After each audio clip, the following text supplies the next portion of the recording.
Assalamualaikum warahmatullahi wabarakatuh. Kami dari kelompok 3 akan presentasikan hasil diskusi kami tentang materi laba bersaham.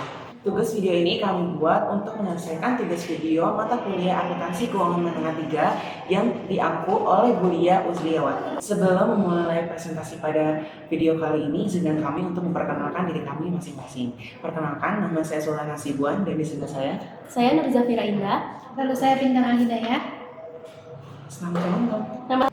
Oke, yang pertama aku bakal jelasin tentang laba per saham menurut PSAK 56. Menurut PSAK 56 revisi 2010 atau 2011 tentang laba per saham itu mengatur prinsip perhitungan, penyajian dan pengungkapan laba per saham dasar dan dilusian untuk emiten atau perusahaan publik. Fokus utamanya adalah meningkatkan kualitas informasi, laporan keuangan dalam menilai kinerja historis dan potensi dilusi saham.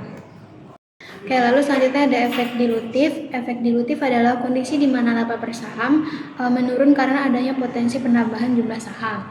Nah, contohnya awalnya itu kan laba perusahaan ada 100 juta.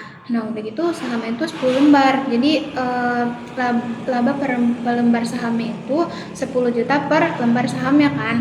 Nah, tiba-tiba sahamnya nambah nih jadi 20 lembar, kan awalnya 10 lembar, terus nambah jadi 20 lembar. Maka si laba per lembar saham itu turun harganya jadi 5 juta per lembar saham gitu. Terus penurunannya itu dinamain dilusi dan penyebabnya itu adalah efek dilutif. Penyebab efek dilutif itu ada 4. Yang pertama itu ada opsi atau warrant saham. Nah, opsi saham itu merupakan hak bagi pemegangnya untuk membeli saham perusahaan di harga tertentu, biasanya lebih rendah dari harga pasar. Sedangkan warrant juga mirip, biasanya diberikan sebagai bonus kepada investor. Ketika opsi atau warrant ini digunakan, perusahaan akan menerbitkan saham baru. Lalu yang kedua itu ada obligasi atau saham yang bisa dikonversi. Instrumen ini pada awalnya bukan saham biasa, melainkan hutang atau saham preferen. Namun instrumen tersebut dapat diubah menjadi saham biasa di masa depan. Ketika terjadi konversi, jumlah saham biasa akan bertambah. Nah, lalu yang ketiga ada saham kontingensi. Saham ini tidak langsung diberikan, tetapi hanya akan diterbitkan jika syarat tertentu terpenuhi. Misalnya jika ada perusahaan mencapai target laba. Terus jika kondisi tersebut tercapai, perusahaan akan menerbitkan saham baru. Hal ini menyebabkan jumlah saham meningkat dan laba per saham menjadi turun. Nah, lalu yang terakhir itu ada kontrak yang bisa dibayar pakai saham, yaitu dalam beberapa kasus perusahaan memiliki kewajiban yang bisa dibayar dengan uang atau dengan saham. Jika penyelesaiannya menggunakan saham, maka perusahaan harus menerbitkan saham baru. Akibatnya jumlah saham bertambah dan laba per saham itu jadi turun harganya. Nah, lalu selanjutnya ada dari materi utang konversi. Apa itu utang konversi? Utang konversi atau obligasi itu adalah instrumen utang. Biasanya berupa obligasi yang dapat diubah menjadi saham biasa di masa depan. Artinya, pada awalnya investor berperan sebagai kreditur yang menerima bunga, namun di kemudian hari memiliki opsi untuk mengubahnya menjadi pemegang saham. Ada 2 alasan perusahaan mengeluarkan obligasi konversi ini. Yang pertama itu ada meraih dana dari pengeluaran modal tanpa kehilangan pengendalian yang berarti pemilik sebelumnya. Yang kedua ada memperoleh pendanaan dengan bunga yang lebih murah. Nah, selanjutnya itu ada materi akuntansi untuk obligasi konversi. Perusahaan menggunakan metode with and without untuk menilai instrumen campuran. Implementasi metode with and without itu ada 3. Yang pertama itu ada tentukan nilai pasar obligasi konversi dengan 2 komponen, yaitu liabilitas dan ekuitas. Nah, yang kedua itu ada tentukan komponen liabilitasnya itu dengan menghitung net present value dari semua aliran kontraktual cash flow di masa yang akan didiskontokan dengan tingkat bunga pasar. Nah, lalu yang ketiga itu ada kurangi komponen liabilitas yang dihitung di langkah kedua dari nilai pasar obligasi konversi yang akan diperoleh nilai ekuitas. Nah, ada contoh obligasi konversi itu yaitu Roche Group mengeluarkan 2.000 lembar obligasi konversi pada awal 2011. Jangka waktunya itu ada 4 tahun, terus nominal bunga itu ada 6%. Dan dikeluarkan pada nilai nominal sebesar 1.000 per obligasi. Bunga dibayar tahunan setiap tanggal 31 Desember. Setiap obligasi dapat dikonversi menjadi 250 lembar saham biasa dengan nominal 1. Tingkat bunga pasar obligasi non konversi itu 9%.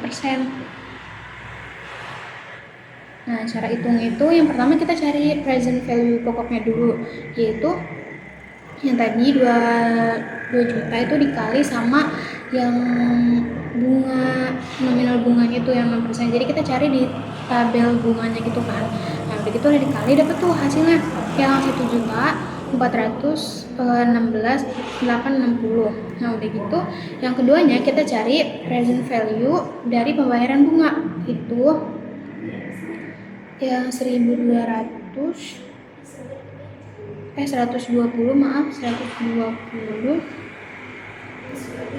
itu dikali sama 3.239,72 itu jadi 388,76. Nah, terus yang ketiganya kita cari present value dari komponen liabilitas. Ini tuh dari hasil dari present value yang awal yang pokok itu ditambah sama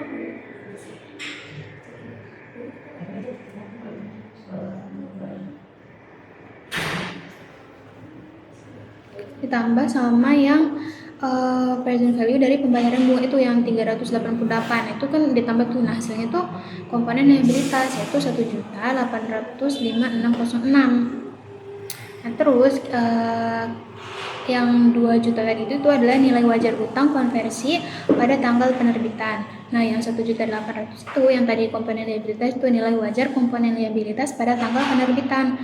Nah, lalu cara cari nilai ekuitasnya kan tadi kita harus cari liabilitas dulu baru ekuitas. Nah, ekuitas itu caranya tuh yang nilai wajar utang konversi yang 2 juta itu dikurangin sama yang liabilitas. Jadilah itu nilai ekuitasnya kayak yang tadi yang contoh di ini. Cara menggunain metode with and without itu. Jadi kan yang pertama yang tadi tuh yang ada 3 tuh poinnya. Yang pertama kan tentukan nilai pasar obligasi kan. Nah, yang kedua baru kita cari komponen liabilitasnya. Nah, yang ketiga kita cari komponen ekuitasnya. Nah, itu caranya gitu teman-teman. Nah, terus jurnal itu ada kas pada utang obligasi dan premi saham ekuitas konversi gitu. Baik, yang selanjutnya adalah materi saham preferen konversi, di mana sebelum kita masuk ke pengertian saham preferen konversi, kita harus mengetahui dulu apa artinya saham preferen. Nah, saham preferen ini adalah saham yang punya hak istimewa kepada pemegangnya gitu. Jadi biasanya hak istimewa tersebut adalah berupa dividen gitu. Jadi dividen pemegang saham preferen ini biasanya dibayar lagi dulu sebelum saham biasa gitu. Nah, selanjutnya baru kita masuk ke pengertian saham preferen konversi, di mana saham preferen konversi ini adalah saham preferen yang memberikan hak pemegangnya untuk mengkonversi saham preferen tersebut menjadi saham biasa gitu. Nah, di sini konsep saham preferen konversi ini seluruh nilai saham preferen konversi itu masuknya dan dicatatnya itu ke dalam ekuitas atau modal kita sendiri, bukan utang. Dan tidak ada untung atau rugi saat konversi terjadi. Nah, karena transaksi ini dianggap sebagai transaksi antar pemegang saham atau transaksi internal, jadi transaksi ini bukan berkaitan dengan pihak luar perusahaan. Dan dampak saham preferen konversi ke laba per saham ini, karena saham preferen konversi termasuk efek dilutif, jadi jika dikonversi maka jumlah sahamnya ini akan bertambah dan akibatnya EPS-nya atau earning per share-nya turun gitu. Jadi laba per sahamnya turun. Nah, di sini kita masuk ke contoh konversi saham preferen, di mana ada Morse Company. Morse Company ini menerbitkan 1.000 saham preferen konversi yang memiliki nilai pari atau nilai nominal €1 per saham, dan saham tersebut diterbitkan dengan harga €200 per saham. Nah, di sini kita mencatat penerbitan saham preferen konversi terlebih dahulu, di mana kas kita bertambah, yaitu dengan 1.000 sahamnya dikalikan dengan harga per saham yaitu €200. Jadi 1.000 dikali €200, kita mendapat kas €200.000, dan kita catat modal saham preferennya dengan cara 1000 saham preferred konversinya dikali dengan 1000 dikali 1 nilai parinya. Kita dapat 1000 euro, dan kita catat juga nih premi saham ekuitas konversinya dengan 200 euro, yaitu harganya dikurangi dengan nilai pari 1 euro, lalu dikalikan dengan jumlah saham preferred konversinya. Selanjutnya ini kita jika kita mengasumsikan bahwa setiap saham dikonversi selanjutnya menjadi masing-masing 25 saham dengan nilai pari 2 euro yang memiliki nilai wajar sebesar 410.000 euro. Nah, di sini kita mencatat jurnalnya. Nih, di sini kita baru mencatat konversi atas saham preferred konversi. Nah, kita yang tadinya modal saham preferred di kredit, karena mau dikonversi kita ubah modal saham preferrednya ada di debit dengan 1.000 euro. Lalu akun premi saham ekuitas konversi yang tadinya di kredit juga kita debitkan karena ingin mengkonversi dengan nominal sama, caranya sama seperti kita mencatat penerbitan saham.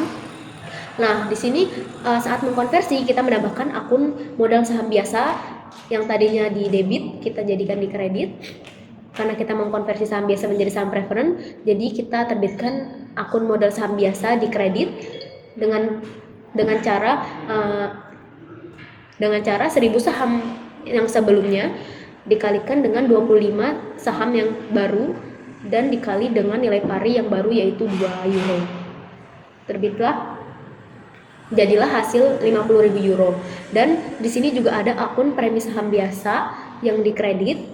Kita menghitung premi saham biasanya dengan 199.000 euro dikurangi dengan 50 euro. Lalu hasilnya ditambah 1000 saham konversi. Nah, selanjutnya ada contoh jika saham preferred konversi ini dibeli kembali. Nah, jika saham preferred konversi ini dibeli kembali bukan dikonversi, Morse Company ini buat jurnalnya seperti ini. Modal saham preferred dan saham premis ekuitas konversi pada kas dan saldo laba. Sedangkan saat kita tadi mengkonversi, jurnal adalah modal saham preferred dan premis saham ekuitas konversi pada modal saham biasa dan premis saham biasa. Nah, kalau Morse melakukan pembelian kembali bukan dikonversi sahamnya, maka jurnalnya adalah modal saham preferred dan premis saham ekuitas konversi pada kas dan saldo laba. Baik, yang selanjutnya setelah membahas saham preferred konversi, kita bahas waran saham. Kita masuk ke pengertian waran terlebih dahulu, di mana pengertian waran ini adalah sertifikat hak untuk membeli saham di masa depan nanti dengan harga yang tetap dalam jangka waktu tertentu gitu.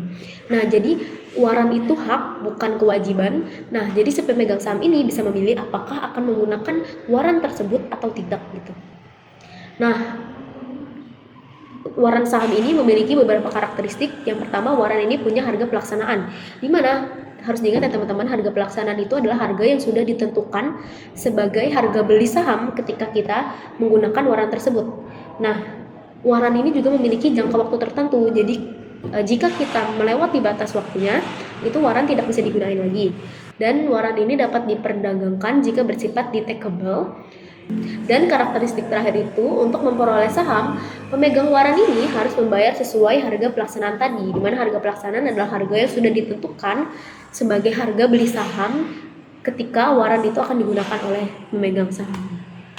Nah, untuk menggunakan waran di sini biasanya para pemegang saham punya beberapa mekanisme atau strategi. Nah, yang pertama, jika harga pasar sahamnya ini lebih tinggi dibandingkan harga pelaksanaan tadi, dimana harga pelaksanaan kan artinya adalah harga yang udah ditentuin dari awal sebelum kita menggunakan waran tersebut.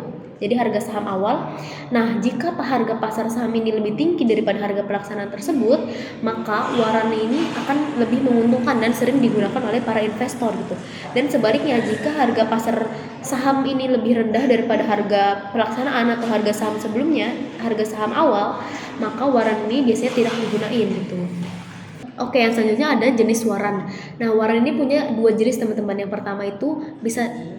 pertama itu dapat dilepas atau detachable. Artinya waran ini bisa dipisahkan dari produk utamanya dan bisa diperdagangkan sendiri. Nah, jadi kalau misalnya kita beli misalnya obligasi atau saham yang ada warannya, nah waran itu bisa diambil sendiri dan bisa diperdagangkan terpisah gitu. Oke, jenis yang kedua adalah tidak dapat dilepas atau non-detachable.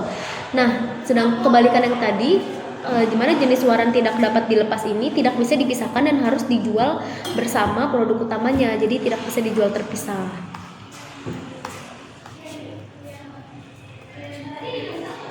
Nah, di sini ada contoh singkatnya, yaitu PT Sederhana menerbitkan obligasi yang disertai waran dan dapat dipisahkan untuk membeli satu saham biasa dengan nominal $5 dengan harga $10.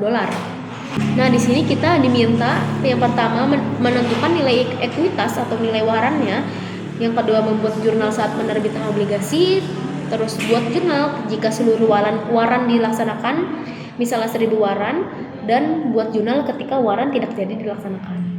Nah, pertama kita menentukan nilai warana tersebut, di mana PT Sederhana menggunakan metode residual dengan menghitung total penerimaan dikurangi nilai obligasi tanpa waran, dapatlah $10.000, dan jurnal yang terbit adalah kas pada utang obligasi sebesar $90.000 dan kas pada premi saham waran saham sebesar $10.000 tadi, yaitu nilai ekuitas.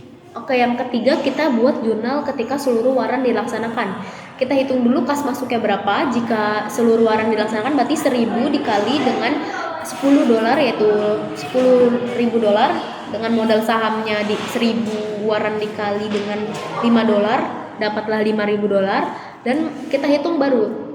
dan baru kita hitung premi sahamnya, yaitu dengan kasnya ditambah premi waran tersebut dikurangi dengan modal saham, dimana kasnya tadi kita udah hitung $10.000 ditambah $10.000 premi waran yang sudah kita hitung di soal 2 tadi, dan dikurangi modal saham, dapatlah $15.000, dan kita terbitkan jurnalnya, yaitu kas dan premi saham waran saham pada modal saham biasa dan premi saham biasa. Dan jika waran tidak dilaksanakan, terbitlah jurnal premi saham waran saham pada premi saham waran kadaluarsa. Baik, selanjutnya itu ada kompensasi berbasis saham. Kompensasi berbasis saham adalah cara perusahaan memberi kepada karyawan tidak dengan uang tunai, melainkan dengan bentuk saham, opsi saham, atau saham terbatas. Biasanya hadiah ini baru bisa didapat setelah karyawan bekerja dalam jangka waktu tertentu atau memenuhi syarat lain. Jadi dalam kompensasi berbasis saham ini, perusahaan memberikan reward atau memberikan penghargaan kepada karyawan tidak dalam bentuk uang tunai, tetapi dalam bentuk kepemilikan saham, seperti itu. Dalam praktiknya, cara ini bisa menambah total penghasilan karyawan tanpa membuat perusahaan mengeluarkan uang lebih. Sebagai gantinya, karyawan diberikan kepemilikan di perusahaan dengan memiliki saham dan merasakan langsung untungnya. Kepemilikan sebagian kecil perusahaan, karyawan jadi lebih termotivasi. Mereka bisa merasakan sendiri dampak keberhasilan yang ikut mereka usahakan. Selanjutnya, mengapa akuntansi untuk kompensasi berbasis saham itu sangat penting? Jumlah kompensasi berbasis saham yang diberikan, kapan, dan dengan kondisi apa dapat menjadi bagian penting dari gambaran keseluruhan kesehatan keuangan suatu perusahaan. Biasanya, dari laporan arus kas, neraca, dan laba rugi, kompensasi berbasis saham memiliki dampak paling langsung pada laporan laba rugi. Yang pertama, penurunan laba rugi. Kompensasi berbasis saham diakui sebagai beban non-kas dalam laporan laba rugi. Tidak memasukkan kompensasi berbasis saham ini secara material dapat meningkatkan laba bersih, teman-teman. Lalu yang kedua, dampak pada laba per saham atau EPS atau earning per share. Ketika opsi saham dieksekusi, ada juga dampak laporan internal, termasuk dampak yang sering kompleks dan biasanya bersifat dilutif dan juga EPS. Auditor biasanya juga akan memeriksa seluruh struktur kepemilikan saham atau cap table selama audit dan tergantung pada tahap perkembangan perusahaan dan auditor yang terlibat. Tidak memiliki akuntansi yang tepat untuk kompensasi berbasis saham dapat menjadi proses yang sulit dan memakan waktu yang lama untuk memperbaiki. Nah, Untuk poin-poin penting dalam akuntansi berbasis saham itu ada di PSAK 53. Pada pengukuran nilai wajar, biaya kompensasi diukur pada tanggal pemberian atau grant date menggunakan model penetapan harga opsi seperti Black-Scholes atau binomial. Yang kedua, jurnal akuntansi atau biasa kita sebut sebagai pengakuan beban. Nah, beban kompensasi diakui selama periode vesting atau periode jasa dengan mendebitkan beban kompensasi dan mengkreditkan ekuitas seperti tambahan modal disetor atau strip opsi saham.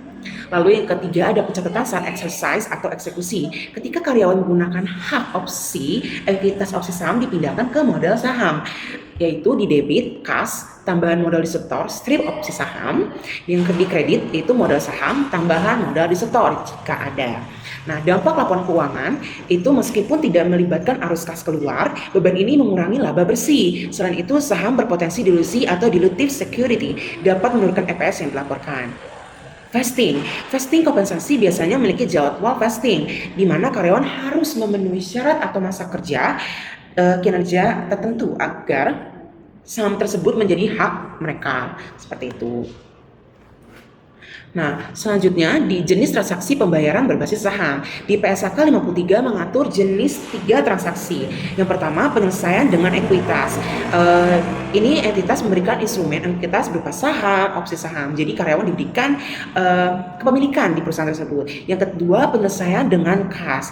Nah, dengan metode ini entitas memiliki kewajiban membayar kas berdasarkan harga saham. Nah, lalu yang ketiga, penyelesaian dengan melalui pilihan. Nah, entitas atau pihak menerima diberikan opsi untuk memilih metode penyelesaian. Biasanya entitas atau pihak penerima disuruh memilih antara penyelesaian dengan menggunakan ekuitas atau penyelesaian dengan menggunakan kas. Nah, transaksi penyelesaian dengan pilihan terjadi ketika salah satu pihak, biasanya entitas atau karyawan, memiliki hak untuk memilih apakah kompensasi akan dibayarkan dalam bentuk kas atau saham. Nah, untuk contoh kasus di atas ini, PT ABC memberikan 10.000 opsi saham kepada 50 karyawan pada 1 Januari 2024 dengan ketentuan vesting period selama 3 tahun atau karyawan tersebut telah bekerja selama 3 tahun di perusahaan. Nilai wajar opsi per lembar yaitu 15.000, harga pelaksanaan atau exercise price sebanyak 50.000. Nah, untuk mencari total nilai kompensasi maka yaitu 10.000 dikali 15.000, hasilnya 150 juta. Untuk mencari beban per tahun maka 150 juta yaitu dari total nilai kompensasi dibagi 3 tahun atau vesting period sebesar 50 juta. Maka jurnal setiap akhir tahunnya beban kompensasi 50 juta pada cadangan kompensasi saham 50 juta. Nah, ini jurnal di atas ini jurnal pada saat exercise atau 31 Desember 2026. Di kas 500 juta dan cadangan kompensasi 150 juta pada modal saham 10 juta.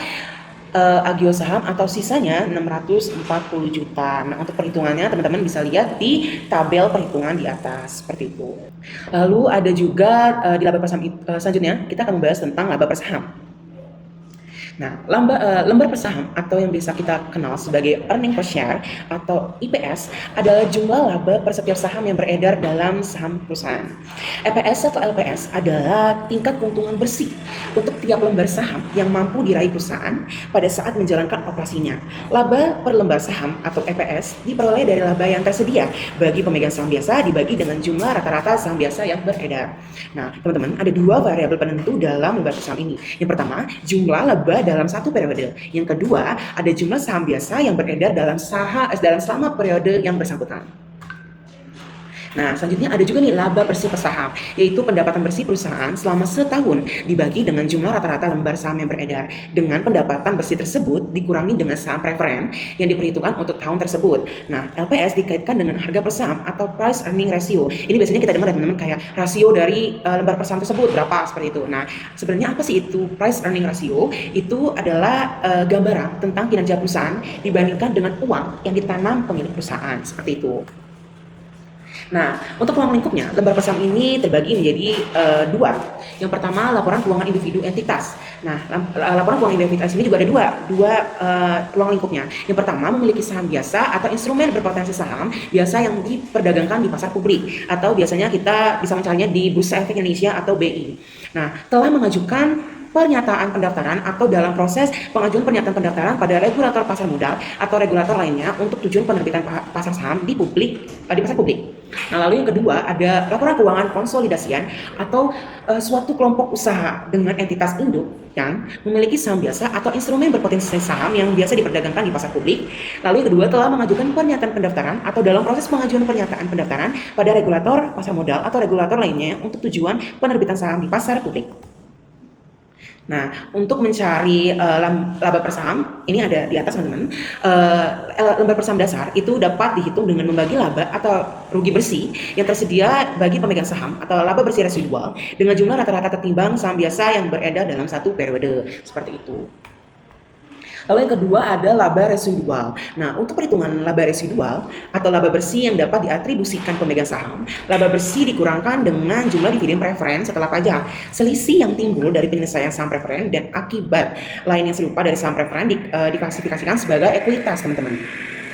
Nah, untuk jumlah dividen saham preferen setelah pajak yang dikurangkan dari laba rugi adalah yang pertama, jumlah dividen dari saham utama atau bukan kumulatif yang diumumkan bagi periode bersangkutan. Yang kedua, jumlah dividen utama kumulatif yang terakumulasi bagi periode yang bersangkutan, baik dividen tersebut sudah atau belum diumumkan. Yang ketiga, jumlah dividen saham utama kumulatif untuk periode bersangkutan tidak mencakup dividen saham utama kumulatif periode lalu, meskipun dividen tersebut diumumkan atau dibayar dalam periode kini. Nah, untuk jumlah rata-rata ketimbang saham biasa yang beredar itu memiliki tujuan. Nah, tujuannya itu perhitungan laba per saham dasar. Jumlah saham biasa adalah jumlah rata-rata ketimbang saham biasa yang beredar dalam satu periode. Penggunaan jumlah rata-rata ketimbang saham biasa yang beredar dalam satu periode mencerminkan kemungkinan bahwa jumlah modal pemegang saham berubah selama satu periode akibat dari naik atau turunnya jumlah saham yang beredar pada setiap waktu. Kalau teman-teman ingat, saham itu bersifat fluktuatif. Dia bisa naik atau bisa turun harganya. Nah, jumlah rata-rata ketimbang saham biasa yang beredar dalam periode berjalan adalah jumlah saham biasa yang beredar pada awal periode disesuaikan dengan jumlah saham biasa yang dibeli kembali atau diterbitkan kembali pada periode tersebut dikalikan dengan faktor pembobot waktu. Faktor pembobot waktu itu sendiri adalah jumlah hari beredarnya sekelompok saham dibandingkan jumlah hari dalam satu periode.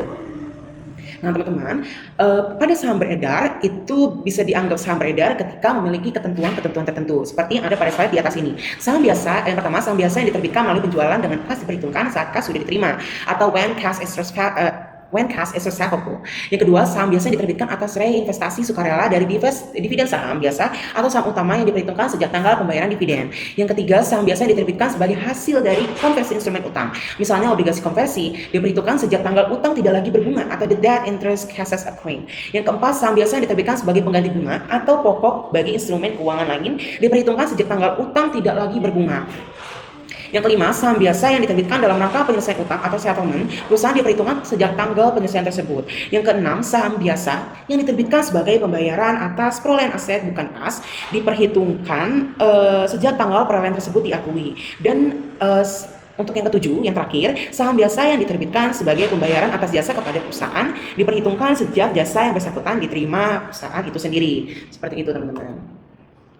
Nah, apabila dalam satu periode ada jumlah saham beredar yang tidak mengubah sumber daya selain peristiwa konversi efek berpotensi saham biasa, maka jumlah rata-rata ketimbang saham biasa yang beredar dalam satu periode dan untuk seluruh periode sajiannya disesuaikan, teman-teman. Kenapa? Karena ini sangat penting untuk setiap perusahaan, seperti itu. Nah, contoh saham biasa yang dapat diterbitkan atau jumlah saham biasa yang beredar dapat berkurang tanpa disertai perubahan sumber daya, yaitu pertama, kapitalisasi laba atau dividen saham dan kapitalisasi agio saham yang dikenal sebagai penerbit saham bonus.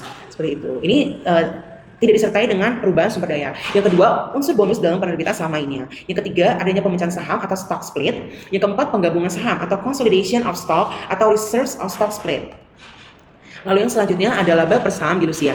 Dilusi adalah turunnya laba per saham atau naiknya rugi per saham yang terjadi karena kita menganggap bahwa semua instrumen yang bisa dikonversi seperti obligasi yang bisa berubah menjadi saham sudah dikonversi atau opsi atau waran karyawan sudah dilaksanakan atau saham biasa sudah diterbitkan karena syarat tertentu telah terpenuhi. Untuk menghitung laba per saham dilusian, perusahaan harus menghitung untuk laba atau rugi menjadi hak pemegang saham biasa terlebih dahulu, termasuk jika ada laba dari operasi yang dilanjutkan. Caranya, perusahaan menyesuaikan dua hal. Pertama, menyesuaikan jumlah laba atau rugi yang menjadi hak pemegang saham biasa, dan kedua, menyesuaikan jumlah rata-rata ketimbang saham yang beredar. Kedua penyesuaian ini sangat penting untuk dilakukan untuk mencerminkan dampak dari semua instrumen yang berpotensi menjadi saham biasa dan bersifat dilutif. Intinya, EPS dilusian ini menghitung laba per saham dengan asumsi yang sangat-sangat berhati-hati, yaitu semua potensi saham baru benar-benar sudah diterbitkan. Nah, di sini ada perbedaan Di slide ini ada perbedaan antara penyesuaian saham biasa beredar dan penyesuaian laba setelah pajak. Nah, untuk penyesuaian laba setelah pajak, dividen dari efek berpotensi saham biasa yang bersifat dilutif. Yang kedua, bunga dari efek berpotensi saham biasa yang dilutif yang diakui pada periode bersangkutan. Biasanya teman-teman bisa menemukan rumus 1 minus T. Yang ketiga, perubahan pendapatan atau beban dari konversi efek berpotensi saham biasa yang sifatnya dilutif. Untuk penyesuaian saham biasa beredar, nah perbedaannya dari sini teman-teman. Ditambahnya jumlah rata-rata yang tertimbang saham yang akan diterbitkan dengan asumsi semua efek berpotensi saham biasa yang dikonversikan menjadi saham biasa teman-teman. Yang kedua, konversi tersebut diasumsikan terjadi pada awal periode atau pada tanggal penerbitan efek berpotensi saham biasa tersebut jika penerbitannya lebih akhir.